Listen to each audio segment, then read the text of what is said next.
आज का टॉपिक है कॉलिजन्स। तो हम समझने की कोशिश करेंगे जब दो या दो से ज़्यादा ऑब्जेक्ट इंटरैक्ट करते हैं तो फिजिक्स का जो बेसिक लॉज है उसको हम कैसा अप्लाई कर सकते हैं। कॉलिजन के दौरान आमतौर पर जो लॉज हम अप्लाई करते हैं वो है, पहला लॉ जो है कंजर्वेशन ऑफ लीनियर मोमेंटम। ये कंजर्वेशन ऑफ लीनियर मोमेंटम जैसे कि आपको मालूम है, in the absence of external force, in the absence of net external force, the linear momentum of the system is constant।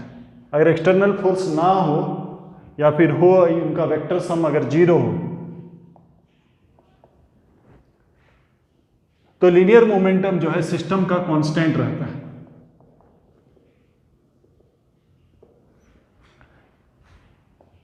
ये पहला बेसिक लॉ है जो यूजुअली कॉलिजन्स में हम अप्लाई करते हैं। दूसरा जो बेसिक लॉ हम अप्लाई करते हैं वो है कंजर्वेशन ऑफ मैकेनिकल एनर्जी। मतलब टोटल मैकेनिकल एनर्जी जो है वो कांस्टेंट रहता है। वो कब कांस्टेंट रहता है? जब एक्सटर्नल फोर्सेस या तो जीरो हो, सम ऑफ एक्सटर्नल फोर्सेस या तो जीरो हो या फिर इनके द्वारा work zero, work done by all external forces, ये जो है जीरो। सो जब भी नेट एक्सटर्नल फोर्स जीरो हो या फिर अगर एक्सटर्नल फोर्स है भी तो work done by the forces अगर जीरो हो और internal forces conservative, internal forces जो है वो कंजर्वेटिव, तब आपका टोटल मैकेनिकल एनर्जी जो है कांस्टेंट रहता है। सो ये लॉ ऑफ मैकेनिकल एनर्जी है। टोटल मैकेनिकल एनर्जी आपको मालूम होगा kinetic energy plus potential energy, ये कांस्टेंट रहता है। तो आमतौर पे ये दो लॉ बहुत ज़्यादा यूज होता है। एक और यूज होता है कंजर्वेशन ऑफ एंगुलर मोमेंटम। अगर एक्सटर्नल टॉर्क जीरो है अबाउट एनी एक्सिस, अगर external torque about any axis zero है तो angular momentum about that axis constant रहता है। तो यूजुअली कॉलिजन्स में ये तीन बेसिक्स लॉ हम यूज करते हैं। और ये जो तीसरा नियम है कि अगर एक्सटर्नल टॉर्क जीरो है तो एंगुलर मोमेंटम कांस्टेंट रहता है, ये रोटेशनल मोशन का एक पार्ट है। तो आज हम इसको नहीं डिस्कस करते हैं। बेसिकली हम ये दो डिस्कस करते हैं, कंजर्वेशन ऑफ लीनियर मोमेंटम और conservation of total mechanical energy. Total mechanical energy जो है वो कांस्टेंट रहेगा अगर फोर्सेस कंजर्वेटिव है, इंटरनल फोर्सेस कंजर्वेटिव है और एक्सटर्नल फोर्स या तो जीरो है या फिर उनका वर्क जीरो है।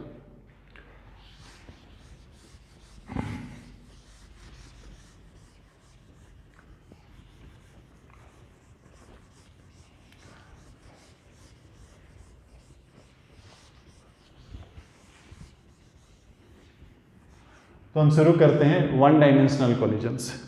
दो बॉडी है m1 u1 और एक बॉडी है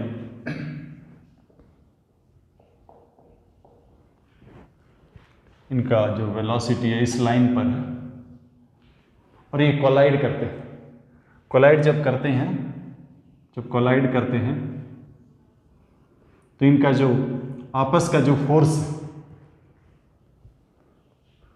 जो एक दूसरे पर एग्जर्ट करते हैं, चलिए मान के चलते हैं कि वो बहुत शॉर्ट टाइम है। और यूजुअली देखा गया जब भी दो बॉडी कोलाइड करते हैं उनके बीच का जो इंटरैक्टिव फोर्स रहता है वो बहुत शॉर्ट टाइम रहता है और बहुत ही स्ट्रांग रहता है। एक दूसरे पर जो इम्पल्स एग्जर्ट करते हैं, अगर मैं फोर्स के डायग्राम ड्रॉ करूं और टाइम के अगेंस्ट में लगभग कुछ ऐसा रहता है। Short, very strong force acting for a very short time. So ये दोनों जो एक दूसरे के ऊपर इम्पल्स एग्जर्ट करते हैं, इम्पल्स जो एग्जर्ट करते हैं वो यूजुअली बहुत ज़्यादा होता है compare to the impulse exerted by other external forces namely gravity, friction for that short time। सो हम उनका प्रेजेंस को इस छोटी समय के लिए नेग्लेक्ट कर सकते हैं। इन दैट केस हमारे पास जो फोर्सेस रह गया वो आपस का फोर्स, ये इस पर जो एग्जर्ट किया ये भी उसके ऊपर उतना ही फोर्स एग्जर्ट किया। और अगर हम टुगेदर इसको अगर सिस्टम लेते हैं तो एक्सटर्नल फोर्सेस जीरो। तो एक्सटर्नल फोर्सेस जीरो है, इसका मतलब ये हुआ कि हम conservation of linear momentum apply कर सकते हैं। तो पहला इक्वेशन जो है हमारा होता है conservation of linear momentum, that is initial momentum equal to final momentum, momentum before collision equal to momentum after collision. इस दोनों के लिए अगर मैं यूज करूं तो कुछ ऐसा लिखूंगा,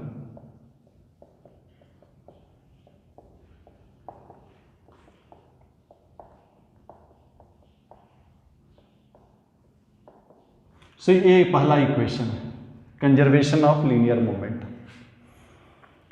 अब जो दूसरा इक्वेशन है वो कुछ इस तरह से है, जब वे कोलाइड करते हैं, जब वे कोलाइड करते हैं और जहां पर इंपैक्ट होता है वहां पर डिफॉर्मेशन होता है। डिफॉर्मेशन होता है जब एक बॉडी दूसरा को हिट करता है, वो उसको उस एरिया इंपैक्ट पॉइंट में डिफॉर्म करता है, कुछ देर के लिए डिफॉर्म होता है, फिर रिपल्सिव फोर्सेस के चलते वो डिफॉर्मेशन के बाद रिफॉर्मेशन होने लगता है। सो ये जो रेशियो है impulse of reformation by impulse of deformation, इस रेशियो को कहते हैं coefficient of restitution. Impulse of reformation वापस आने वाला, इंपल्स ऑफ डिफॉर्मेशन, इस रेशियो को कहते हैं कोफिशिएंट ऑफ रेस्टिट्यूशन। लेकिन आमतौर पर न्यूमेरिकल्स के लिए वो ज़्यादा यूजफुल नहीं होता है। जो ज़्यादा यूजफुल होता है हम सीधा लिख लेंगे velocity of separation by velocity of approach,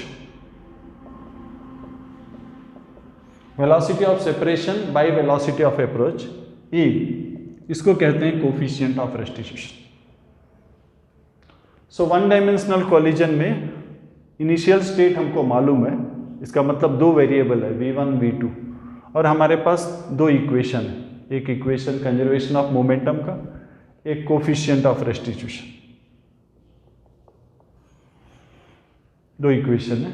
तो दोनों इक्वेशन यूज करके हम सॉल्व कर सकते हैं, v1 और v2 निकाल सकते हैं। तो बेसिकली हम पर्टिकुलर केसेस डिस्कस करते हैं। एक केस डिस्कस करते हैं जब दोनों के बीच में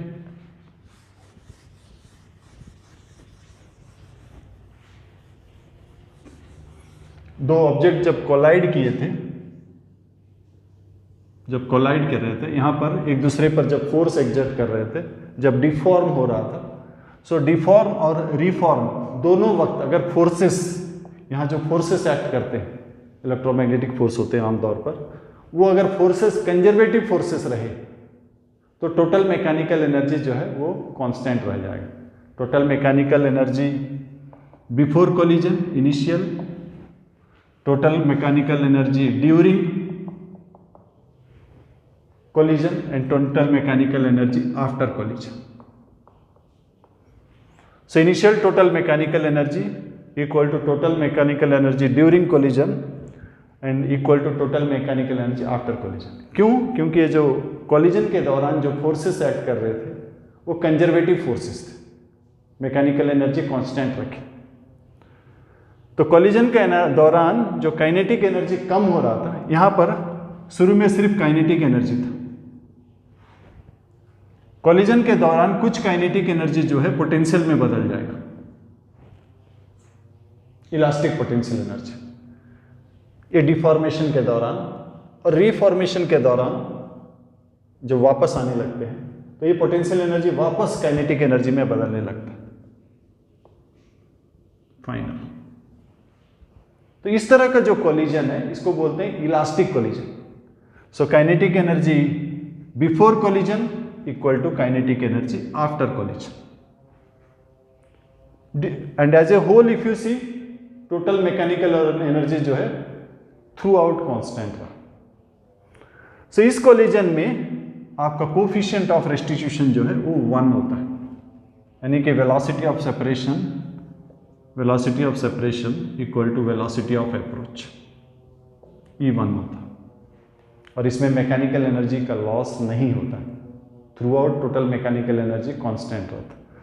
सो ये जो है परफेक्टली इलास्टिक कोलिजन है। ये एक एक्सट्रीम केसेस है, यूजुअली कोई भी बॉडी कोलाइड होता है, आपने देखा होगा आवाज़ निकलता है, थोड़ा बहुत हीट प्रोड्यूस होता है, मतलब मैकेनिकल एनर्जी अदर फॉर्म्स में कन्वर्ट हो रहा है। एक आइडियलिस्टिक है, मे बी सब एटॉमिक पार्टिकल्स में होता होगा, जब कोलाइड करते हैं तो कंप्लीटली रिकवर करते हैं बिकॉज ऑफ एनर्जी जो है क्वांटाइज्ड है।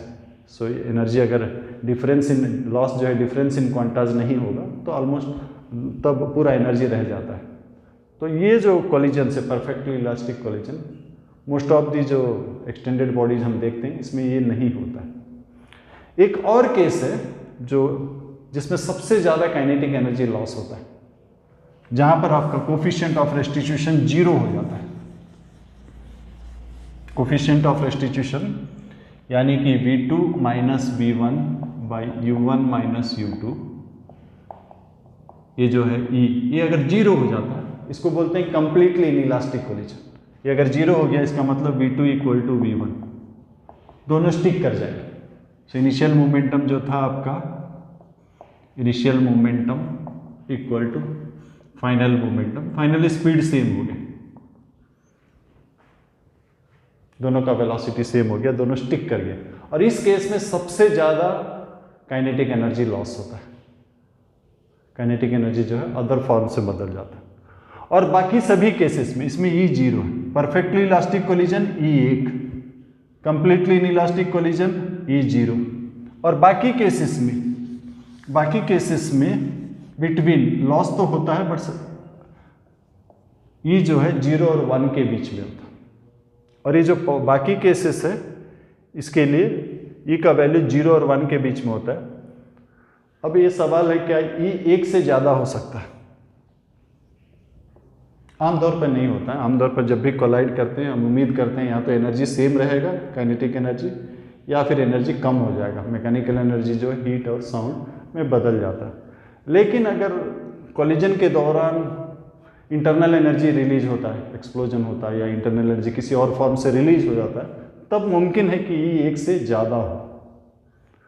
लेकिन मोस्टली हम ऐसा केसेस डिस्कस करेंगे जहाँ इंटरनल एनर्जी रिलीज नहीं होता है, मतलब हमारे लिए या तो E 1 होगा या फिर E लेस देन 1 होगा। तो पहला एक क्वेश्चन लेते हैं वन डायमेंशन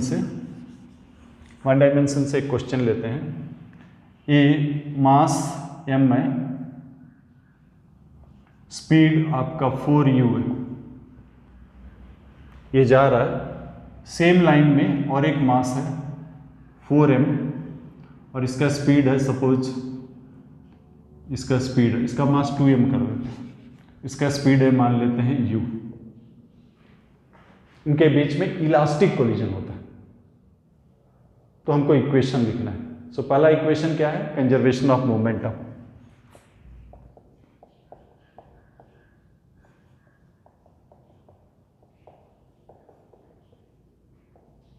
ये कंजर्वेशन ऑफ मोमेंटम। तो यूजुअली आमतौर पर वन डायमेंशनल में वेक्टर नोटेशन यूज नहीं करते, एक साइड को पॉजिटिव ले लेते हैं, ऑपोजिट साइड को नेगेटिव ले लेते हैं। यहाँ पर सपोज हम राइट साइड को पॉजिटिव ले लेते हैं, तो राइट साइड यानी कि m इंटू 4u ये पॉजिटिव हो जाएगा, ये लेफ्ट साइड है नेगेटिव हो जाएगा, इक्वल टू फाइनल।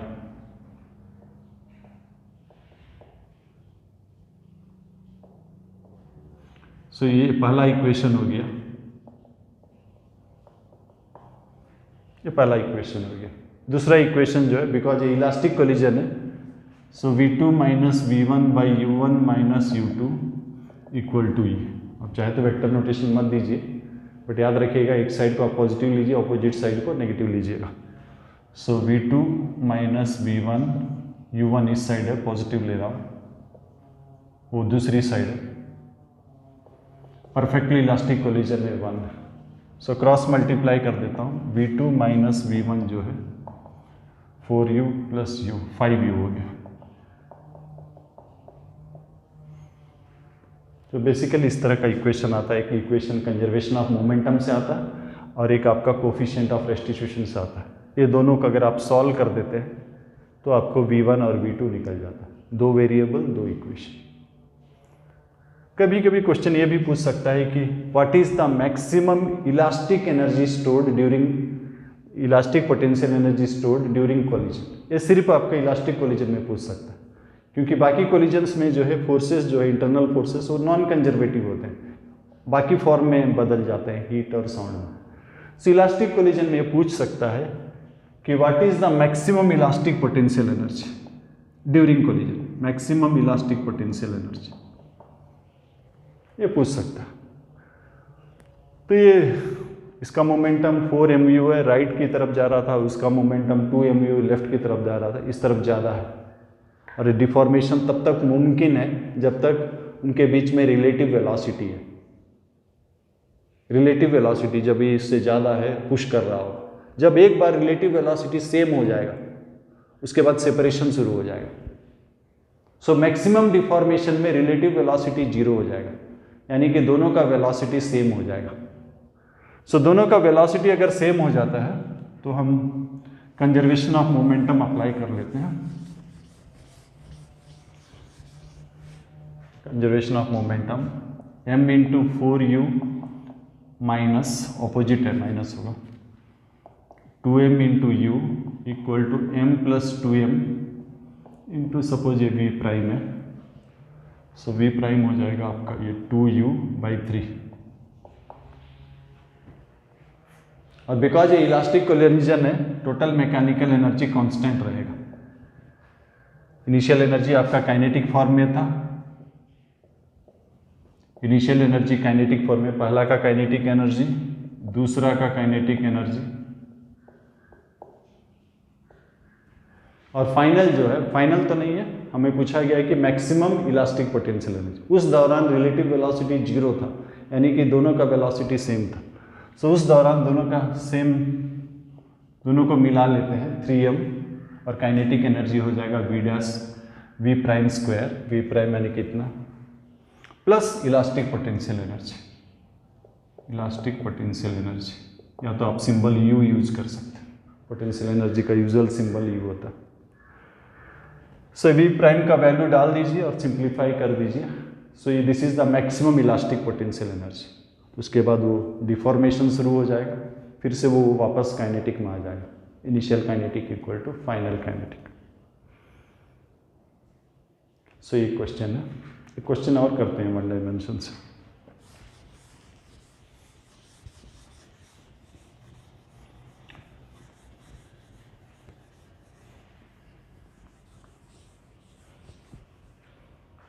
सो एक हॉरिजॉन्टल ट्यूब है, एक हॉरिजॉन्टल ट्यूब है,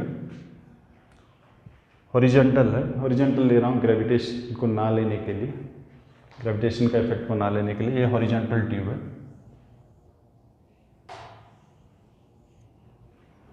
इसके दोनों एंड में 2 बॉल है डायमेट्रिकली अपोजिट। इसका मास m1 है, इसका मास m2 है। सपोज इसका स्पीड u1 है, इसका स्पीड u2 है। ये डायमेट्रिकली अपोजिट है। सो अगर ऐसे जाते हैं, हॉरिजॉन्टल ट्यूब डायमेट्रिकली अपोजिट है, कोलाइड करते हैं, यहाँ कोलाइड करते हैं। सो t इक्वल टू 0 में हम अपना एक्सपेरिमेंट शुरू करते हैं। सपोज कोलिजन होता है t1 में, t1 में यहाँ कोलिजन होता है, उसके बाद दोनों सेपरेट हो जाएंगे। फिर मान लेते हैं कि यहाँ पर सेकंड कोलिजन हो रहा है, यहाँ फर्स्ट कोलिजन हुआ ऐसा, तो सेपरेट हो गया, सेकंड कोलिजन यहाँ पर हुआ। सो पहला कोलिजन का टाइम इंटरवल था t1 और दूसरा कोलिजन का टाइम इंटरवल था t2। और हमें ये प्रश्न पूछा गया कि रेशियो क्या है, पहला कोलिजन का टाइम इंटरवल बाई दूसरा कोलिजन का टाइम इंटरवल, इसका रेशियो क्या है। सो यहाँ पर दोनों बॉडी मोशन में है, इसलिए रिलेटिव कॉन्सेप्ट इजी होगा। रिलेटिव डिस्टेंस सेमी सर्कल है, पाई आर होगा। सो डिस्टेंस हो गया pi r by relative velocity, magnitude opposite में है प्लस होगा, बट एनीवे वेक्टर फॉर्म में और मॉडुलस फॉर्म में लिए। सो यहाँ कोलाइड करने के बाद वे सेपरेट हो गया, यहाँ कोलाइड होने के बाद वे सेपरेट हो गया, फिर कोलाइड हो। इस बार आपको एक सर्कल कंप्लीट करना पड़ रहा है, सो रिलेटिव डिस्टेंस जो है 2 पाई r, और रिलेटिव वेलोसिटी सो ये आपका हो जाएगा v2 minus v1 modulus by u1 minus u2 modulus, और ये 2 रह गया, और ये velocity of separation by velocity of approach, ये क्या होता है, e होता है।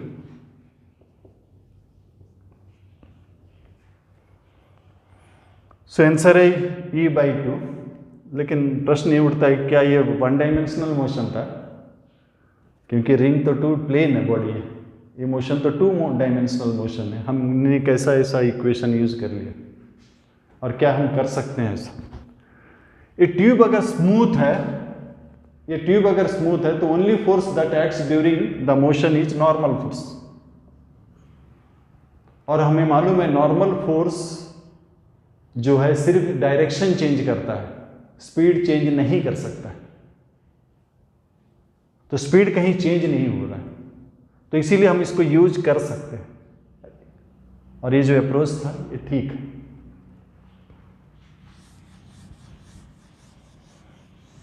सो ये है बेसिकली 1 डायमेंशनल कोलिजन्स, जहां पर आपको 2 इक्वेशंस आता है, एक आता है कंजर्वेशन ऑफ मोमेंटम और दूसरा आता है कोफिशिएंट ऑफ रेस्टिट्यूशन। अब आगे बढ़ते हैं, 2 डायमेंशनल कोलिजन की तरफ जाते हैं।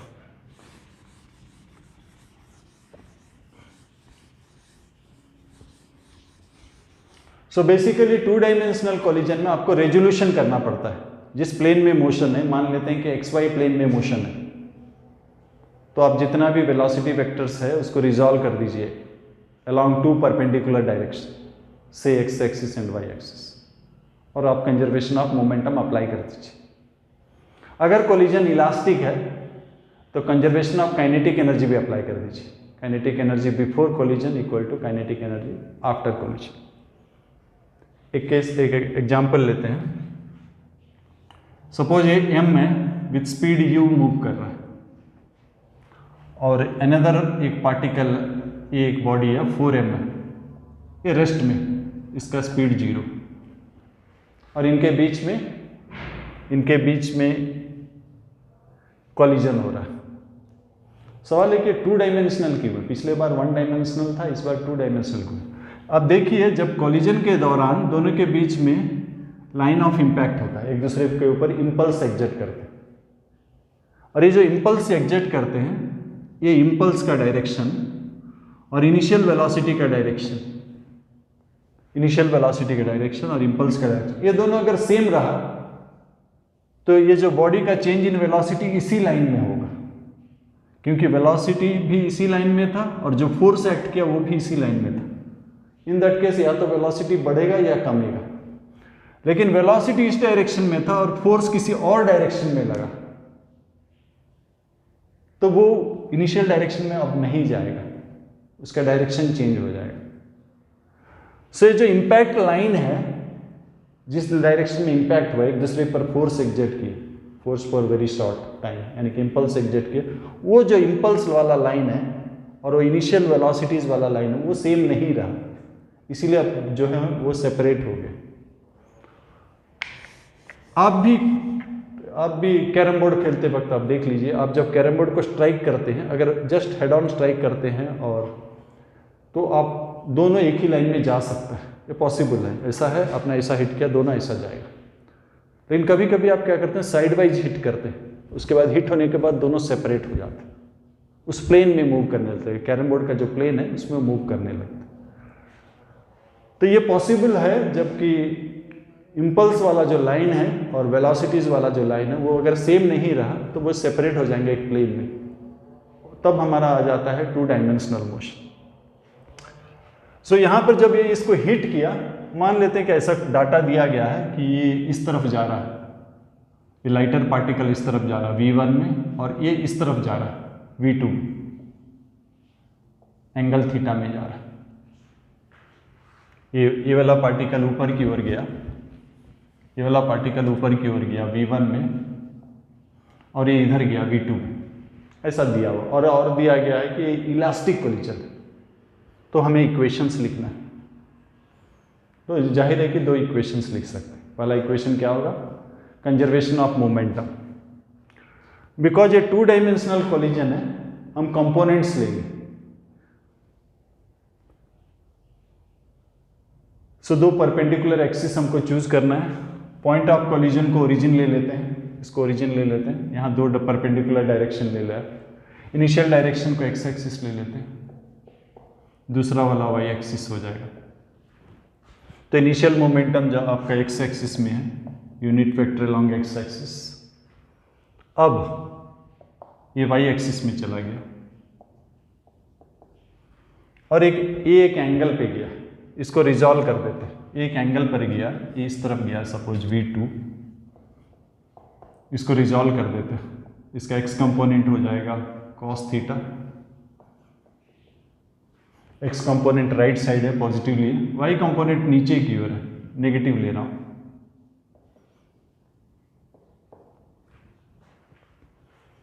ये हमारा पहला इक्वेशन है। इसको अगर हम सिंप्लीफाई करें तो m तो कट जाता है, ये मास 4m है, 4m है, m कट जाता है। हम कोफिशिएंट्स यूज कर सकते हैं। यूनिट वेक्टर जो है एक्स एक्सिस में, उसका कोफिशिएंट्स को इक्वेट करते हैं, यानी कि 4v2 cos theta equal to u। उसी तरह unit vectors along y axis इधर नहीं है, यानी कि इधर जो भी है वो भी 0 हो जाएगा।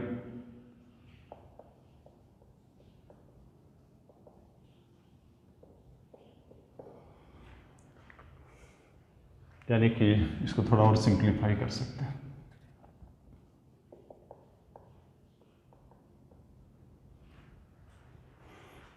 चलिए दो इक्वेशन निकला, यहाँ से V2 आपका निकल जाता है, V2 हो जाता है u/4 cos थीटा। वहाँ अगर डाल देते हैं तो V1 भी निकल जाता है, V2/4 cos theta into sine theta.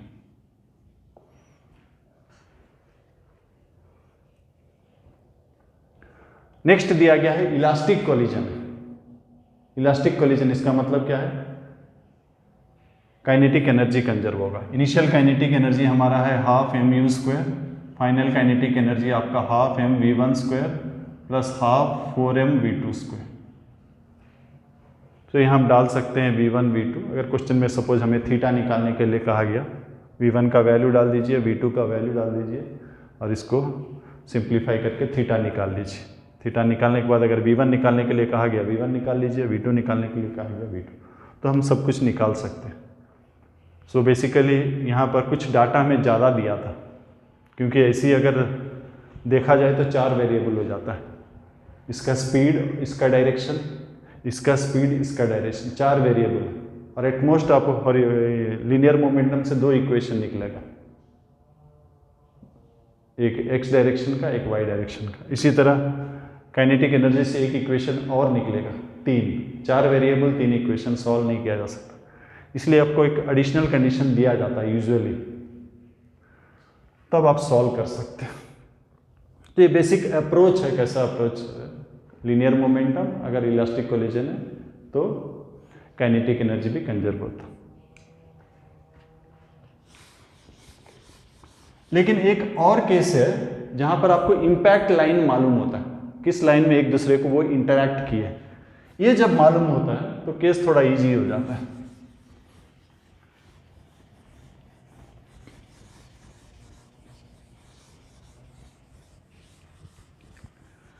सो इंपैक्ट लाइन मालूम होता है। सपोज ये M1 है और ये M2 है और ये इस लाइन पे इंटरैक्ट किए, लाइन ऑफ इंपैक्ट।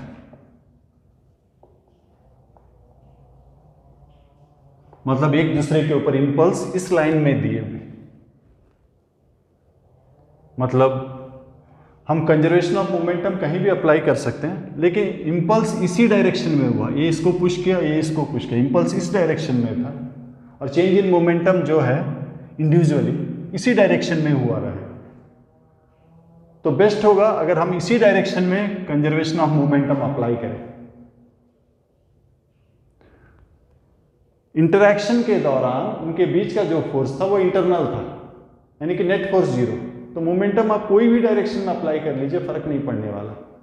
लेकिन लॉजिक ये है कि बिकॉज ये दो जो इंटरेक्शन के समय एक दूसरे पर जो इम्पल्स एग्जर्ट किए वो इस लाइन पे था, तो इसका जो मोमेंटम चेंज हुआ होगा इसी लाइन में हुआ होगा, इसका जो मोमेंटम चेंज हुआ होगा इसी लाइन में हुआ होगा। तो नेचुरली हमारा चॉइस यही बन जाता है कि इसी डायरेक्शन में हम अप्लाई करें। सो ये जो लाइन ऑफ इम्पैक्ट इसी डायरेक्शन में आपका चेंज इन मोमेंटम हुआ रहेगा। सो इस लाइन को सपोज हम एन लाइन बोल देते हैं, नॉर्मल लाइन, दूसरा लाइन को हम टी लाइन बोल देते हैं, टेंजेंट लाइन। इसका वेलोसिटी सपोज इस तरफ था, इसका वेलोसिटी इस तरफ था सपोज u1 एंगल θ1 में, और इसका वेलोसिटी सपोज इस तरफ था u2 एंगल θ2 में। तो इनिशियली हमें ये सब दिया गया है, u1 u2 θ1 θ2 दिया हुआ, मतलब इनिशियल कंडीशन नोन है, फाइनल नॉट नोन। तो फाइनली जो इसका जो भी वेलोसिटी आएगा उसका एक कंपोनेंट इधर आएगा नॉर्मल डायरेक्शन में, और एक कंपोनेंट इधर आएगा। उसी तरह इसी का जो फाइनल वेलोसिटी आएगा इसी प्लेन में होगा, हम उसको रिजॉल्व कर देते हैं अलोंग नॉर्मल और along tangent. During impact force इस डायरेक्शन में था, ड्यूरिंग इंपैक्ट फोर्स इस डायरेक्शन में था, मतलब इस डायरेक्शन में कोई इफेक्ट, कोई चेंज नहीं आएगा। एक वेक्टर का राइट एंगल में इफेक्ट जीरो होता है, कोई भी वेक्टर का राइट एंगल में इफेक्ट जीरो होता है। सो फोर्सेस जो है इस डायरेक्शन में एक्ट किए तो इस डायरेक्शन में कोई चेंज नहीं आएगा, मतलब इसका जो वेलोसिटी शुरू में इस डायरेक्शन में था, टेंजेंट डायरेक्शन में, यानी कि u1 sin θ1, पहला ऑब्जेक्ट का इस डायरेक्शन में जो वेलोसिटी था वो कांस्टेंट रह जाएगा।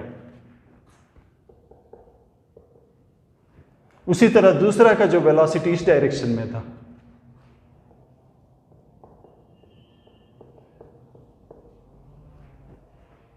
तो फाइनली हमको 4 वेरिएबल था जिसमें से 2 वेरिएबल हम बहुत आसानी से निकाल लिए अगर हमको लाइन ऑफ इम्पैक्ट मालूम है। बिकॉज लाइन ऑफ इम्पैक्ट अगर ये है तो उसका राइट एंगल्स में कोई चेंज नहीं आया। सो राइट एंगल में जो कंपोनेंट है वेलोसिटीज का वो आराम से निकल गया, दैट रिमेन्स सेम, तो इसमें हमको कोई प्रॉब्लम नहीं है। और 2 निकालना है हमको, क्या निकालना है? वेलोसिटी का components in the direction, velocity का components in the direction of impact. तो उसको हम ऐसे ही करेंगे जैसे हम पहले करते थे, 2 इक्वेशन यूज करेंगे, कंजर्वेशन ऑफ मोमेंटम और कोफिशिएंट ऑफ रेस्टिट्यूशन। पहले कंजर्वेशन ऑफ मोमेंटम यूज कर लेते हैं।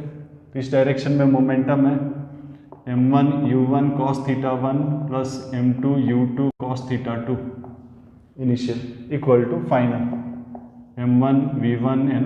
मैं ये मान के चल रहा हूँ सब सेम डायरेक्शन में, इसीलिए हम एरो नहीं दे रहे और माइनस नहीं दे रहे, सब सेम डायरेक्शन में। और ऐसा आप मान के चल सकते, कोई प्रॉब्लम नहीं, एक डायरेक्शन मान के चलिए। फाइनली आंसर अगर पॉजिटिव आया तो आपने जो मान के चला वो सही है, अगर नेगेटिव आया तो एक्चुअल में वो अपोजिट डायरेक्शन। तो ये m1 v1 n1 plus m2 v2 एक इक्वेशन ही निकला। और दूसरा इक्वेशन बिकॉज इम्पैक्ट इस डायरेक्शन में हुआ था, सो कोफिशिएंट ऑफ रेस्टिट्यूशन इस डायरेक्शन में ही हम अप्लाई कर सकते हैं, यानी कि v2n minus v1n by u1n minus u2n equal to e। तो 2 वेरिएबल है v1n v2n और 2 इक्वेशन है, इनको सॉल्व कर देंगे तो वेलोसिटी निकल जाएगा। तो आमतौर पर 2 डायमेंशनल कोलिजन में 2 तरह का क्वेश्चन आ सकता है। एक जो इम्पैक्ट का जो इम्पैक्ट जिस लाइन में हुआ, जिस डायरेक्शन में वो नहीं दिया रहता, तो उस केसेस में अप्रोच जो है जैसा पिछला बार किया था वो बेस्ट होता है।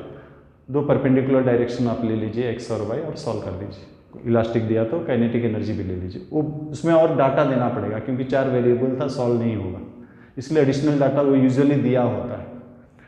लेकिन अगर इम्पैक्ट का लाइन दिया हुआ, किस लाइन में इम्पैक्ट हो रहा है, किस लाइन में वो एक दूसरे को फोर्स एग्जर्ट कर रहे, अगर वो दिया है तब क्वेश्चन काफ़ी आसान हो जाएगा, क्योंकि जिस डायरेक्शन में इम्पैक्ट हो रहा है चेंजेस सिर्फ उसी डायरेक्शन में आएगा, उसका राइट एंगल्स में चेंजेस नहीं आएंगे।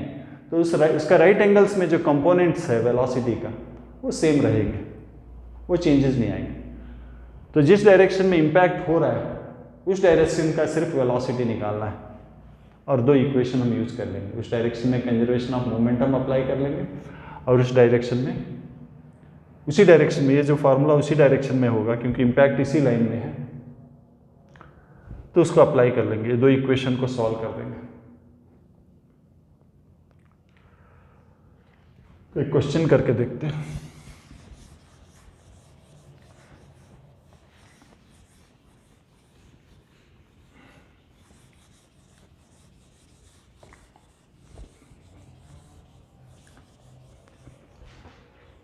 हमें एक क्वेश्चन दिया गया है, सपोज ये m दिया गया है और ये लाइन ऑफ इम्पैक्ट है, ये 2m दिया गया,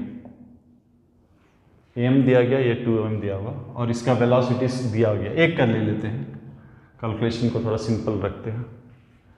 इसको लेते हैं, इसका वेलोसिटी सपोज दिया हुआ है 40 मीटर पर सेकेंड और एंगल दिया हुआ है सपोज 60 डिग्री। इसका इनिशियल वेलोसिटी 0 ले लेते हैं और हमें कोलिजन दिया हुआ है, क्या दिया हुआ है? Completely inelastic collision.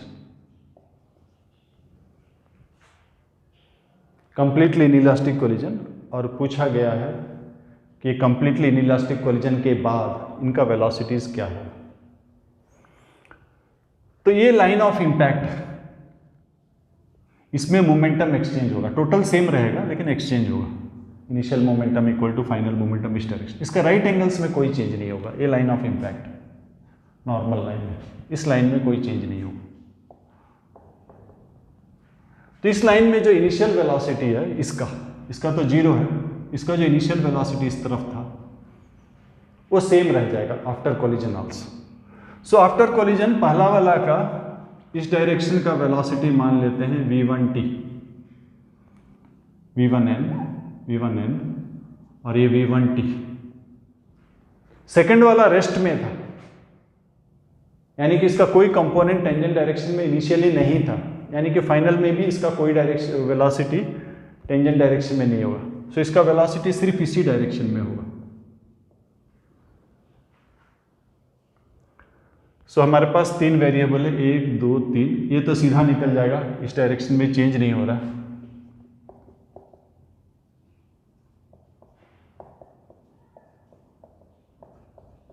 सो निकल जाएगा √3/2 20√3, ये निकल गया। और इस डायरेक्शन में हमारे पास दो इक्वेशंस अप्लाई करने के लिए। पहला इक्वेशन है E0 दिया हुआ, E0 का मतलब क्या हो गया?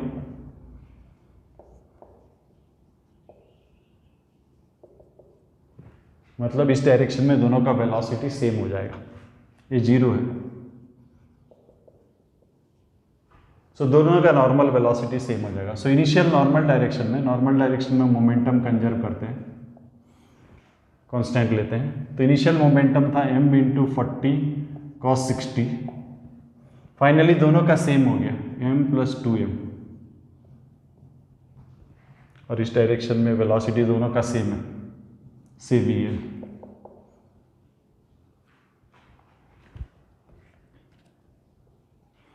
सो यहाँ से vn निकल जाएगा cos 60 हाफ 20/3। सो फाइनली इसका स्पीड हो जाएगा 20/3 और इसका स्पीड हो जाएगा, इसका दो कंपोनेंट है, एक कंपोनेंट है 20√3 और एक है 20/3। So net velocity vector sum हो जाएगा this square plus this square root over. जैसे कि 1 डायमेंशन में हम देखें तो दोनों स्टिक कर जाते हैं, ऐसा 2 डायमेंशन में नहीं होता। 2 डायमेंशन में कंप्लीटली इनइलास्टिक कोलिजन में भी स्टिक नहीं होता। तो ये है आपका 2 डायमेंशनल कोलिजन, जिसमें आपको 2 तरह का क्वेश्चंस आ सकता है। एक तरह का क्वेश्चंस जहाँ पर आपको कुछ लाइन ऑफ इम्पैक्ट नहीं दिया रहता है, तो आप बेसिकली दो राइट एंगल्स चूज कर लीजिए, कंजर्वेशन ऑफ मोमेंटम अप्लाई कीजिए, और अगर इलास्टिक कोलिजन है तो कंजर्वेशन ऑफ काइनेटिक एनर्जी भी अप्लाई कर लीजिए। दूसरा, अगर लाइन ऑफ इम्पैक्ट दिया गया है तब आपके पास आप अप्लाई कीजिए कंजर्वेशन ऑफ मोमेंटम उस डायरेक्शन में, कोफिशिएंट ऑफ रेस्टिट्यूशन उस डायरेक्शन में, नॉर्मल कंपोनेंट ऑफ वेलोसिटी निकालने के लिए। सो अगर इम्पल्स इस डायरेक्शन में है तो इस डायरेक्शन में इफेक्ट नहीं होता है, तो मतलब इस डायरेक्शन का जो वेलोसिटी कंपोनेंट्स है पहला का दूसरा का वो सेम रहता है, वो स्ट्रेट अवे निकल जाएगा। सो ये जनरल अप्रोच है to problems of collisions in 2 dimension. Okay, thank you.